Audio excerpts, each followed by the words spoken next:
खास करून मीडियाचा आभार मानतो.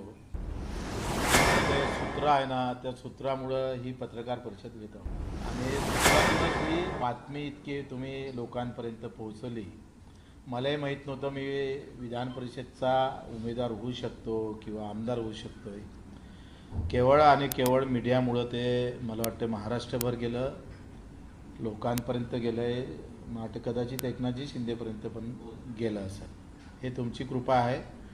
कधी कधी एखादी म्हणजे बाबा उद्या जर विधान परिषद भेटली तर ते मीडियाची कृपा आहे असं म्हणावं लागेल, काही हरकत नाही. म्हणून तुमचं मी आभार मानतो. दुसरे आभार मानतोय मी एकनाथजी शिंदे साहेबांचे.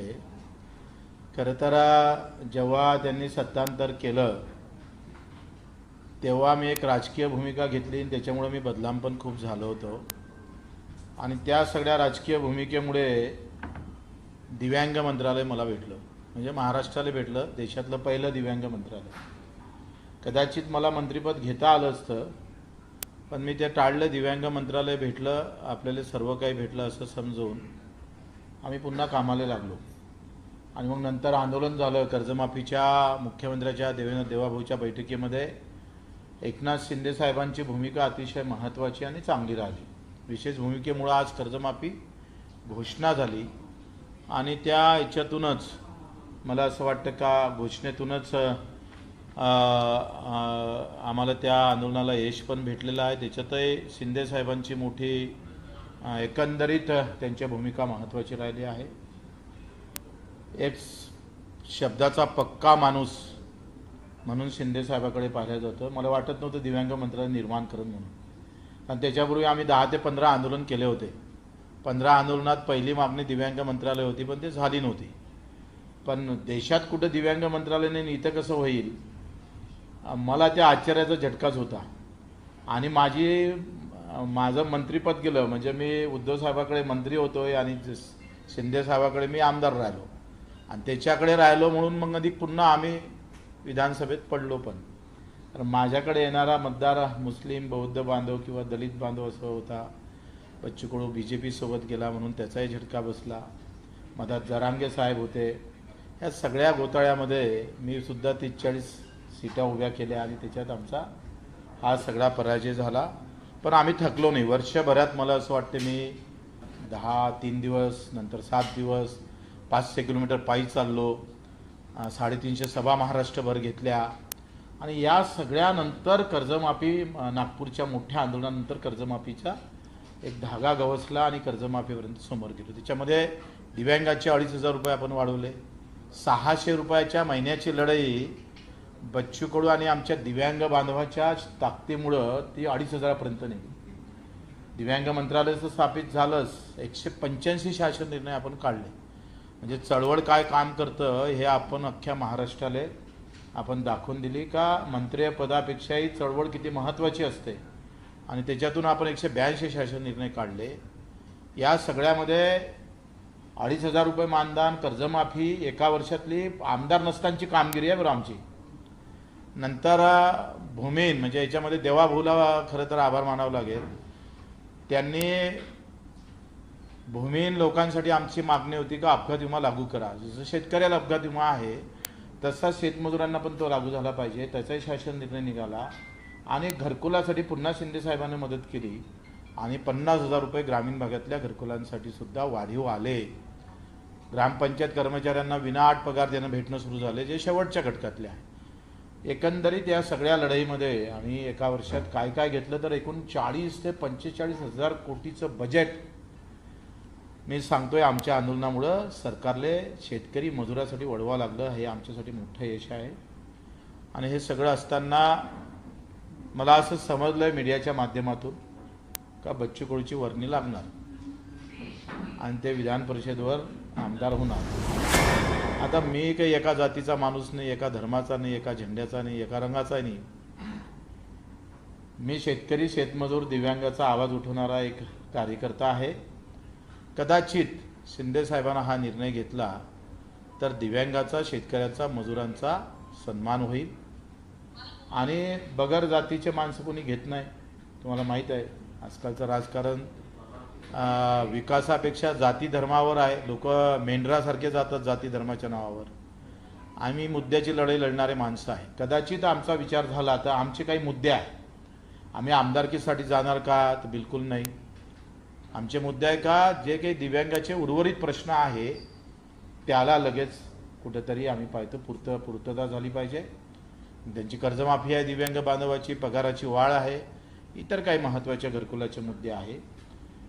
दुसरा, पेरणी ते कापणीपर्यंत सगळी कामे MRGS मधून झाली पाहिजे, शेतकऱ्याचा मुद्दा आहे, हमी भावाचा आहे. हमी भावासाठी शिंदे साहेबांना उद्या जर विचार केला आमचा, तर आमचाही प्रस्ताव आहे, त्यांचाच थोडा प्रस्ताव. आम्ही काय म्हणते, पदासोबत युती करणारे लोक नाही आहे, पदासाठी किंवा निवडणुकीसाठी युती करणारा बच्चू कडू नाही आहे. ते इतर पक्ष करतात युती, म्हणजे निवडणुका आल्या का यांच्या युत्या होतात. बच्चू कडूची जी काही युती आहे ती मुद्द्यासोबत असेल, मुद्दा असेल तरच मग आम्ही समोर पावलं टाकू. हमी भावाची लढाई आहे, मेळघाटातील काही प्रश्न आहे, स्कायवॉक आहे, फिरले मिल आहे अचलपूरची, शकुंतला आहे, एक्सप्रेस आहे, ह्या ज्या काही महत्त्वाचे मुद्दे आहे, काही संत्र्याच्या संदर्भातले असेल, ऊस उत्पादक शेतकरी, आमचे द्राक्ष उत्पादक, कांदा उत्पादक शेतकऱ्याच्या प्रश्नावर मात्र भूमिका स्पष्ट केली पाहिजे, त्या संदर्भात भूमिका मांडली पाहिजे. विधवा भगिनी आहे, म्हणजे लाडक्या बहिणीला तुम्ही 1500 देता, पण त्या परित्यक्ते आणि विधवा भगिनी ज्या लाडक्या आहे, त्या बहिणी आहे, त्यालाही तुम्ही तेवढेच देता. ज्यांना पती नाही त्यांनाही तेवढे, ज्यांना पती आहे त्यांना पण तेवढेच. हे काही महत्त्वाचे मुद्दे आहेत, त्याचा प्रस्ताव सुद्धा आम्ही शिंदे साहेबांना देऊ. निवळ आमदारकीसाठी जावं एवढा काही नालायक बच्चू कडू नाही आहे, त्याच्यामुळे ह्या सगळ्या मुद्द्यावर चर्चा होईल. प्रहार किमान 1,00,000 सभासद असणारी संघटना आहे भारतामध्ये, आपल्या महाराष्ट्रामध्ये. दिव्यांग बांधव किमान 5 ते 10 लाख लोक आमच्यासोबत जुळलेले आहे. जरी तुम्हाला वाटतं तर विदर्भापुरतं असेल, बच्चू कडू अमरावतीपुरतं आहे, असा विषय नाही आहे. आम्ही मुंबईत असतो तर कदाचित वेगळा विषय राहिला असता, कारण इथं दांडा उचलला तर बातमी होते, आणि आम्ही तिकडे मरतो तरी बातमी होत नाही, कारण इथं मीडिया जवळ आहे, थोडा फरक पडतोच. तर हा सगळा विषय घेऊन प्रहार शिक्षक संघटना आहे, प्रहार कामगार संघटना आहे, प्रहार दिव्यांग संघटना आहे, आणि प्रहारचं एक अस्तित्व आहे. ते कार्यकर्त्यानं निर्माण केलेली संघटना, ते जातीपाती धर्माच्या आधारावर बेसवर आम्ही निर्माण केली नाही. प्रचंड कष्टातून, कार्यकर्त्याच्या प्रचंड कष्टातून ते निर्माण झालेले आहे. जेव्हा बातम्या वाचत होतो विलिनीकरणाच्या वगैरे, तेव्हा थोडंसं दुःख वाटत होतं की मी शिवसैनिकच होतो जुना, शिवसेनेच्या बंडखोरीतून प्रहार, बच्चू कडू एकमात्र महाराष्ट्रात असा कार्यकर्ता दिसन का शिवसेनेतून गेल्यानंतर दुसऱ्या पक्षात गेला आणि 25 वर्ष सतत लढत गेला. कुठल्याही पक्षाचा पाठिंबा नाही, कुठल्याही पक्षाचा नाही. पाठिंबा देतो म्हटलं तरी आम्ही घेतला नाही. इतकी तटस्थ भूमिका, म्हणजे मला मागच्या वेळेस शिंदे साहेबांना म्हणता आलं असतं का 2 सीटा आम्हाला द्या, 1 खासदारकी द्या, युती करा, पण नाही, आम्ही ते काहीच केलं नाही. काँग्रेससोबत, शरद पवार साहेबांसोबत आम्ही बसलो, पण मला ते मान्य नव्हतं, आम्ही ते केलं नाही. अतिशय प्रामाणिकपणे आणि तत्वाला धरून ताकदीनं मुद्द्यासोबत आपण राहिलो पाहिजे. जो गोरगरीब जनता आहे त्याच्यासोबत आपण काम केलं पाहिजे. आपली ओळखच ते आहे महाराष्ट्रामध्ये.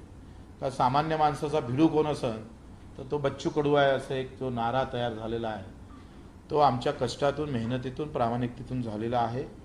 आणि म्हणून त्या विचारानं ही संघटना मोठी केली, फार लढलोय. कर्जमाफी झाल्यानंतर, घोषणा झाल्यानंतर आम्हाला काही अपेक्षा होत्या शेतकऱ्यांकडून, काही गर्दी करेल, काही आम्हाला येऊन भेटून शाबासकी देईल. दुर्दैवाने ते भेटली नाही. आणि आज नेत्यापर्यंत जायची काय गरज आली? जनतेपर्यंत जाणारा माणूस बच्चू कडू आज नेत्यापर्यंत का जावं लागतं? त्याचं कारण आहे जनताच आहे. आम्हाला विधानसभेत हार खावं लागली. 150 वेळा रक्तदान करणारा, 350 गुन्हे दाखल करून घेणारा, पडल्यानंतर पुन्हा 80 गुन्हे दाखल करून घेणाऱ्या बच्चू कडूला हार खावं लागली. अखेरी एकंदरीत या देशातलं राजकारण जात पात धर्माच्या ताकदीवर चालतं. मुद्दा आणि काम करणाऱ्या कार्यकर्त्याला मागं राहावं लागतं, ते तुम्हालाही माहीत आहे, वेगळं सांगायची गरज नाही. लोक बिलकुल काय म्हणते मेंढरासारखे जाती धर्माच्या मागं जातात आणि काम करणाऱ्या कार्यकर्ता थांबावं लागतं. असं एकंदरीत आमची भूमिका आहे. खरं तर बातमीतून बातमी तयार झालेली आहे, हे तुम्हाला मान्य करावं लागेल. आता या सगळ्या संदर्भात मी माझी भूमिका इथं स्पष्ट केलेली आहे. तुम्हाला काही प्रश्न विचारून तर आपण विचारू शकतो. प्रस्ताव मला वाटतं मलाही तो माध्यमातूनच समजला. एकदा वगैरे ती भेट आमची झाली होती, तेव्हा एक चर्चा आणि फोनवरून आम्ही सामंतसोबत थोडं बोलणं झालं होतं, पण त्याच्यात काही स्पष्टता नव्हती.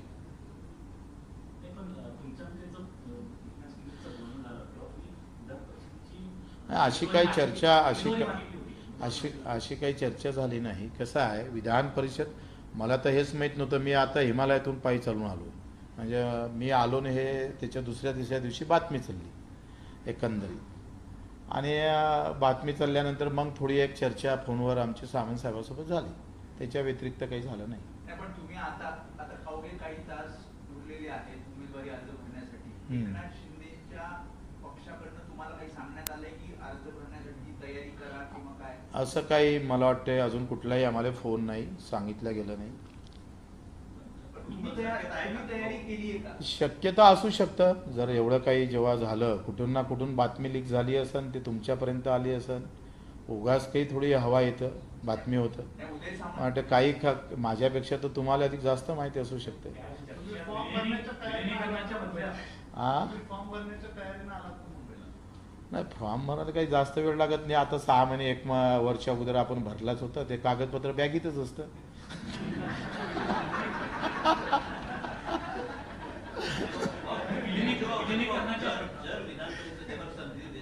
हां हां. नाही, मला असं वाटते का तो किंतु परंतुचा विषय आहे. आखरी चर्चा झाली पाहिजे. मी काय म्हटलं का, निवड आमदार व्हायचं असतं तर मी आता तुम्हाला हो म्हटलं असतं. पण मी काय म्हटलं का, आमचे मुद्दे फार महत्त्वाचे आहे शेतकऱ्यांचे. आम्ही शिंदे साहेबांना आम्हाला विधान परिषद दिलं, आम्ही त्यांचे पाईक म्हणून राहू, मेहनतीनं काम करू, प्रामाणिकपणे लढू. शिवसेना किती वाढवायची आहे तोही प्रयत्न करू, तो विषय नाही आहे. त्याच्यापेक्षा महत्त्वाचा विषय आहे की आम्ही जेवढं मायबापाला मानतो तेवढंच आम्ही दिव्यांग आणि शेतकरी मजुरांना मानतो. म्हणजे आमच्यासाठी ते देवासमान आहे. आणि म्हणून त्यांच्यासाठी जर मोठा संघटन त्या मुद्द्याच्या सोबत उभं राहत असेल पक्ष, तर मग आपण सगळी चर्चेतूनच होईल ना. आता चर्चेचा निरोप येते का नाही येत तो प्रश्न महत्त्वाचा आहे. एकनाथ शिंदे यांच्यासोबत तुम्ही जेव्हा बंडखोरी झाली तेव्हा तुम्ही एकनाथ शिंदे यांच्यासोबत गेलात. नंतर तुम्ही एकदा एक किस्साही सांगितला की लग्नात अनेक जण आमच्यावर टीका हा, बरोबर आहे. तुम्ही गेलात. मात्र आता इतकी वर्ष होऊनही कुठलंही पद नाही, आमदारकी नाही, खासदारकी नाही. प्रहारवर अन्याय आहे का? कारण का केवळ तुम्हाला सोबत घेऊन जाण्यापुरती त्यांनी तुमचा वापर केला का? प्रहारवर कोणी अन्याय करण्याची ताकद नाही. कोणी जन्माला अजून पैदाही झालं नाही. आमच्यावर काय कोणी अन्याय करू शकतो? हम खुद तलवार आहे. हा, पद द्यायला उशीर होतोय का? नाही नाही, आपण पद मागितलंच नाही. बघा, मुळात कसं आहे, पद मागणारा बच्चू कडू असता तर विधानसभेच्या अगोदर आम्ही ॲडजस्टमेंट नाही केली असते, आम्ही युतीने केली असते. मला एक सीट दिली नसती का कोण, असं वाटतं तुम्हाला? तेवढी लायकी नाही आहे का बच्चू कडूची? नाही आहे. हम खुद के राजा आहे, आमची पाणटपरी आहे. पण सावंतरांबरोबर काय बैठक? तुम्ही म्हणालात की उदय सामंतांबरोबर फोनवर बोलणं झालं, ते काही इतकं विस्तृत झालं नाही. फोनवर असल्यामुळे मी घाईत होतोय. म्हटलं आल्यावर भेटू. म्हणजे आज भेटण्याची तयारी आहात का? आणि आला, माझं म्हणणं आहे, आजची पत्रकार परिषदेनंतर काही निरोप आला तर अखेरी जावं, भेटू आपण. भेटायला काय हरकत आहे? पण गेल्या 24 तासापासून तुम्ही मुंबईमध्ये आहात. शिवसेनेच्या कोणत्या नेत्याशी तुमचं थेटपणे बोलणं झालंय का? भेटण्यासंदर्भात तरी? मी 24 तासापासून मुंबईत नाही. काल जालना होतो, तिथून संभाजीनगर बायकार इकडे आलो आणि सकाळी आता आंघोळ केली तिथं येऊन बसलोय. पण बच्चू, एकीकडे तुम्ही म्हणता की शिवसैनिकच आहे, तर थेटपणे असं आहे की प्रहार संघटना ही शिवसेनेला आता पाठिंबा देते का? आणि याच मुद्द्यावर देते का की विधान परिषद साठी सल्ला? काय माझं काय म्हणणं आहे, हे चर्चानंतरच होईल. आपली चर्चा फेस टू फेस झाल्याशिवाय आपण याच्यावर काय बोलू शकतो? पण विलिनीकरणासाठी तुम्ही तयार आहात का? नाही नाही, माझं काय म्हणणं आहे, की पाठिंबा? विलिनीकरण असू दे का अधिक काही असू दे, ह्या चर्चेशिवाय आपण काही बोलू शकत नाही. चर्चा कशी रंगतं, मुद्दे काय आहे, आमच्या मुद्द्यासंदर्भात ते काय बोलतात, हे सगळे परंतु किंतु परंतु आहे ना, लक्षात घ्या ना. तुम्ही बोलला की सत्तांतर झाल्यानंतर एकनाथ शिंदे यांच्यासोबत गेलो, त्यानंतर भाजपसोबत आम्ही सोबत गेलो. विधानसभेची निवडणूक त्यामुळे हल्लो आम्ही मुस्लिम मत आणि तुमच्या पाठीचे असं तुमचं मत आहे. तर सत्तांतर झाल्यानंतर तुम्ही त्यांच्यासोबत गेल्याचा शतापूर्वी चूक झाली असं वाटतं? नाही का, माझं काय मत आहे, दिव्यांग मंत्रालय भेटल्यामुळं चूक झाल्यासारखं वाटतच नाही. अमृत आणलं ना हो आम्ही दिव्यांग बांधवासाठी. चूक कसं म्हणता येईल? तुम्ही सांगा, ज्या गावाला पाणीच भेटलं नव्हतं, विरच नव्हतं आणि मग त्या एखादा सरपंच गेला कुठून पाणी आलं असेल तर ते चूक म्हणाल का? दिव्यांग मंत्रालय तुमच्यासाठी ते महत्त्वाचं वाटत नाही, पण दिव्यांग बांधवांना विचारा बरं का दिव्यांग मंत्रालय म्हणजे सन्मानाचा विषय आहे, अस्तित्वाचा आहे, अस्मितेचा विषय आहे. कोण केलं मंत्रालय उभं? आम्ही सांगतोय आम्ही एकटा होतो, आमच्याजवळ 100 आमदार नव्हते, 50 नव्हते. एकटा असून जर मंत्रालय निर्माण करण्याची ताकद ठेवतोय, शिंदेसाहेब त्यांना दाद देत आहे, त्यांचा सेवाभावी वृत्ती दाखवतोय, त्यांच्या भूमिकेतून दिव्यांग मंत्रालय निर्माण होत असेल तर ही सगळ्यात महत्त्वाची बातमी आहे, महत्त्वाची गोष्ट आहे. म्हणजे ज्यांची सत्ता होती त्यांनी एक मंत्रालय निर्माण केलं नाही ना, हमारा कुछ नहीं था, मंत्रालय निर्माण झालं. हे तुम्हाला महत्त्वाचं वाटत नाही, पण ज्याला 2 पाय नाही, हात नाही, डोळे नाही, त्याला विचारून पहा ते किती महत्त्वाचं आहे. धर्मांतरण विषय हा होता काही दिवसांपूर्वी. एकंदरीतच या विषयाच्या अनुषंगाने तुम्हाला काय वाटतं? आणि आज हिंदू सगळ समाज मार्फत अचलपूरमध्ये मोठी सभा ठेवलेली आहे, पोलिसांची परवानगी नाकारली तरी त्या जागेवर ते काम आहे. वस्तुस्थितीला माझं काय म्हणणं आहे, प्रकरण पहिले वस्तुस्थितीचा अभ्यास न करता जे काही बवाल झाला, काय झालं का 108 180 पुऱ्या देशात जगात ती बातमी गेली. बदलाम तर परतवाडा झालं ना. आता परतवाडा अचलपूर शहरातल्या मुलींचं म्हणजे काही 10-15 मुली झाल्या असेल, पण बदलामी तर परतवाडा अचलपूर शहरातल्या मुलींची झाली ना, हिंदूंची झाली, मुस्लिमांची झाली. त्यांच्या मुलींचे लग्न करावं होणार. परतवाडा अचलपूर म्हटलं की लोक आता शंकेच्या नजरेनं पाहतं मुलीकडे. हे मोठं नुकसान आहे, लक्षात घ्या, सगळ्यात मोठं नुकसान आहे. तर कोण असणार आहे मला काही त्याच्यात जास्त महत्त्व नाही. तुम्ही कसं आहे, आमचं लक्ष आहे वंचित घटकाकडे.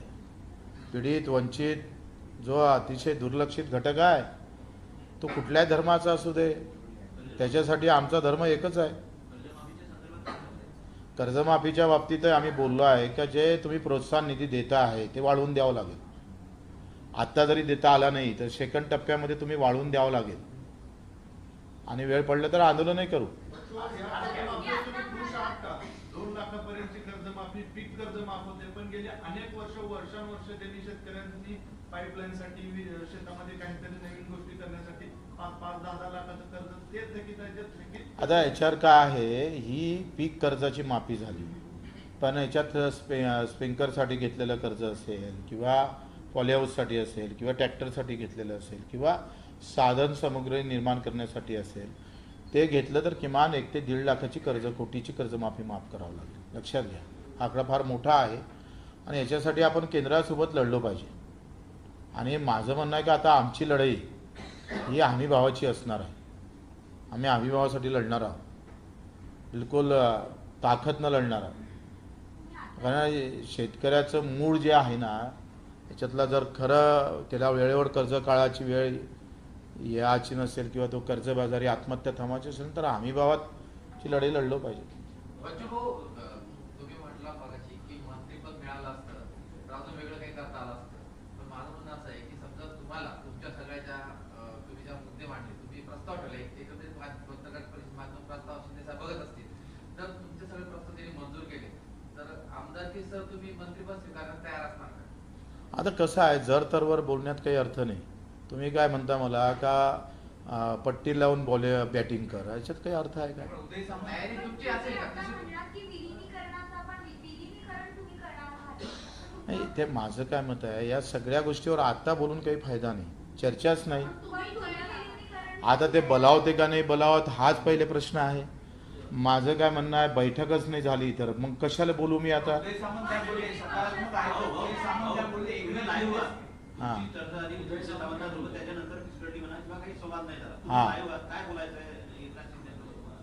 नाही, माझं असं मत आहे का जर सन्मान शेतकरी मजूर दिव्यांगाचा सन्मान करायचा असेल तर जरूर निर्णय घेतला पाहिजे. आणि आम्ही ताकदीनं बिलकुल म्हणजे शेतकरी शेतमजूर आणि दिव्यांग बांधवांना न्याय देण्याचं काम आपण निश्चितच फार ताकदीनं करू. आखरी विधान परिषदेच्या सभागृहामध्ये काही गोष्टी आजही लोकांच्या मॅसेज बच्चू कडू गेले म्हणजे काही शब्द आम्ही कानावर पडत नाही शेतकरी शेतमजुराचे, अशा बऱ्याच लोकांच्या आम्हाला आलेले मॅसेज का बच्चू कडू गेला पाहिजे. हां बरोबर आहे, हे तुम्ही मान्य केलं म्हणून तुमचं धन्यवाद. तर वो ते जे म्हणतं ना जी लढाई असतं ना ती धारदारपणे लढाची, ते ते बिलकुल ताकदीनं लढू. शिवसेना मोठ्या होण्यासाठी तुमचा फायदा निश्चित होईल शिवसेनेला. माझं म्हणणं झालं तर काय हरकत आहे. आपल्या या मातीतली संघटना आहे, सेना आहे. तुम्ही एवढी पत्रकार परिषद घेत आहे, एकनाथ शिंदे काहीसे पॉझिटिव्ह असतील, उदय सामंतांनी काहीतरी सिग्नल दिलं असेल बच्चू कडूंना, तेव्हा तुम्ही पत्रकार परिषद घेऊन हा खुलासा करताय. त्याच्यामुळे कसं आहे, मी कडू आहे आणि मी जर चेहरा आनंदी ठेवला नाही तर कडू होऊन जाईन आधी. त्यांना कडू, मला बरेच जण तुम्ही कडू आहे थोडेसे गोड गोड राहत जा. नाही पण काही पॉझिटिव्ह साईन आहेत एकनाथ शिंदेकडनं तुम्हाला बोलवलंय आज. मला असं वाटते का अधिक एकदा बसू ना आपण. माझं काय मत आहे का आता हीच वेळ आहे आमचं नेहमी भेट व्हायची, नाही तर मग तुम्ही कसे भेटता, आम्हाला भेटत नाही, तर आपण भेटू. म्हणजे बच्चू भाऊ पदाधिकाऱ्यांचं म्हणणं आहे विलिनीकरण करू नका, पण जर ऑफर देत असतील आमदारकीची तर ते तुम्ही घेतलं पाहिजे असं पक्षातील देखील काही आता काय खूप मला किमान 15-20 हजार मेसेज आले असेल, म्हणजे वाचणं पण होत नाही आहे. पण माझं असं मत आहे का आपण हा निर्णय राजकीय निर्णय कोणत्या ताकदीनं कुठल्या परिस्थितीत कसा घेतला पाहिजे हे आम्ही शिवबाच्या इतिहासातून शिकलो आहे. शिवरायांच्या त्यानं कधी डाव मारायचा, कधी हुलकी द्यायची, कधी काय करायचं. छत्रपतीचा इतिहास निवड आम्ही वाचलाच नाही तर पायी पण चाललो आहे छत्रपतीच्या या भूमीवर. त्यानं तितका तर आम्ही मजबूत आहो ना, तुम्ही त्याची चिंता नका करू. दिल्लीमध्ये आपचे जसे खासदार भाजपात गेले त्याचा विचार करता तुम्हाला हा निर्णय घेणे योग्य असेल असं वाटतं का? कसं आहे, माझं काय म्हणणं आहे, निर्णय हा सामान्य माणसासाठी दिलासा देणारा असला पाहिजे. बच्चू कडूचा मान सन्मान, त्याची प्रतिष्ठा नाही तर सामान्य माणसाचा आवाज बुलंद होत असेल तर तो घेतला पाहिजे. हिंदी में जानना चाहेंगे, आपकी जो पार्टी है दिव्यांग लोगों के लिए बड़े पैमाने में महाराष्ट्र में काम करती है, चर्चा ऐसी है कि आपका प्रहार पक्ष शिवसेना के साथ जुड़े और आप एमएलसी बने। ना, ऐसा कुछ नहीं है. देखो हम किसान के लिए भी काम करते हैं, मजदूर के लिए भी काम करते हैं, दिव्यांग भाई के तो वो तो हमारी आत्मा है भाई, हमारे लिए भगवान के समान है दिव्यांग भाई. और मैं तो बहुत नसीबान हूँ कि इन लोगों के, ऐसे लोगों के लिए मैं काम कर सकता हूँ. मैं बहुत नसीबान समझता हूँ. जो भी होगा वो इन लोगों के लिए भी होगा, इनके लिए होगा. बच्चू कडू खुद के लिए कुछ नहीं करने वाला है. अभी तक स्पष्ट नहीं है जाने वाले। स्पष्ट करेंगे भी नहीं ना, फिर सब अभी बताएंगे तो फिर राजनेता बोलेंगे क्या लोग मुझे? आप बोलो. राजनेता जैसा रहना पड़ा, मैं अभी रहता नहीं था, अब लोग बोलते राजनीति जैसा रहते जाओ. बिलकुल. हा तुम्ही पेढे घेऊन ये जा.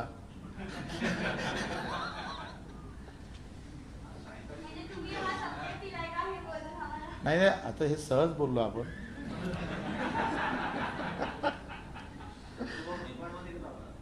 नेपाळमध्ये मी किमान 5,500 मीटर चढून आलेलो आहे. -15 उष्णतामान होतं आहे आणि खूप माझ्या आयुष्यासाठी सगळ्यात मोठा कठीण ट्रॅक होता. एव्हरेज बेसपर्यंत घेतलो. त्यानं तिथला जो संयमपणा आहे ना तो खूप शिकलो मी. संयमानंच चालत. तिथं श्वास ऑक्सिजन कमी असतं, थंडी भरपूर असतं, हाईटनं चढावं लागतं. तर असं तुम्हाला मी चालून दाखवलं, तुम्ही हसाल. म्हणजे एक पाऊल टाकताना दुसरं पाऊल मोजून टाका लागायचं, नाही तर श्वास भरून यायचं. त्यानं संयम फार महत्त्वाचा. आणि मी आयुष्यात संयम फार ठेवला नाही. आता त्या गेलो तेव्हापासून संयम ठेवायला लागलो आणि गौतम बुद्धांच्या भूमीत गेलतोय. हो, म्हणजे तुम्ही येत्या काळामध्ये संयमशीर बच्चू कडू पाहायला मिळणार, कारण तुमचा महाराष्ट्र नाटक तुम्ही अधिकारी पण बघत नाही, समोरचा तो पण बघत नाही. नाही, पण तिथं- तुम्ही संयम शिकला नेपाळमध्ये जाऊन. तिथं संयम मी ठेवणारच नाही. तुम्ही जातीचं राजकारण एकीकडे होताना बघतोय आणि तुमचे मुद्दे शेतकऱ्यांचे आणि दिव्यांगांचे आहेत, ते अतिशय प्रॅक्टिकल आहेत. तुम्हाला वाटतं की हे सगळ्या ठिकाणी तुम्ही पुढे पाऊल ठेवताना तुम्हाला फार संयमाने पाऊल ठेवावं लागणार प्रत्येक गोष्टीसाठी? कसं आहे, माझ्या निर्णयामुळे शेतकऱ्याच्या आंदोलनाचं खच्चीकरण नाही झालं पाहिजे. कसं आहे, जातीच्यासाठी लढलो असतो ना आम्ही तर आम्हाला ही वेळच नाही आली असती. पण मूर्खता आहे ते या सध्याच्या ह्याच्यामध्ये. जो जात के लिए धर्म के लिए नहीं लढेगा वो मर जाएगा. आणि मग ते लढलंय तरी पैसा, राजकारण पैशाचं फार महत्त्वाचं झालं आहे. नाही तर आमच्यासारख्यावर 350 गुन्हे कोणावर दाखल आहे? कोणत्या पक्षप्रमुखावर आहे सांगा बरं, सामान्य माणसासाठी एक सांगा. एक 150 वेळा रक्तदान करणारा एक तुम्ही पक्षप्रमुख दाखवा, कोणावर आहे? पण मग प्रॅक्टिकल बच्चू कडू ते हिंदुत्वाचा अजेंडा किंवा हिंदुत्वाचा व्याख्या सांगणाऱ्या शिवसेना कसं आहे, धार्मिकता म्हणजे माझं म्हणणं आहे का धर्म, मी माझ्या हिंदू धर्माचा आहे, मी त्याचा अभिमान गर्व ठेवत असेल आणि मनात जर कपट भावना एखाद्या दुसऱ्या धर्मासाठी ठेवत असेल तर त्याला हिंदुत्व म्हणतच नाही, लक्षात घ्या. आणि ते मतासाठी मग तुम्ही रस्त्यावर लढ्या लढत असेल तर ते आम्ही थोडं सहन करतोय. तुम्ही मूळ शिवसैनिक जरी असलात तरी शिंदे शिवसेनेमधनं असं म्हटलं जातं की आता शिवसेनेसोबत त्यांचा संबंध नाही म्हणून काहीशी नाराजी आहे. तुमचं नाव जेव्हा चर्चेत येते तेव्हा नाराजी असणं फार चांगलं. कसं आहे, सगळं होकार म्हटलं असतं तर मजा नाही आली असती. नाराजी आहे म्हणून बातमी झाली ना, ते असली पाहिजे.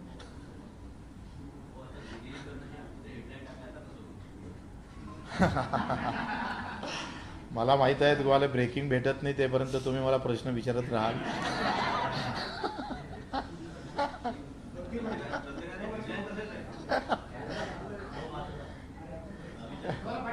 हा,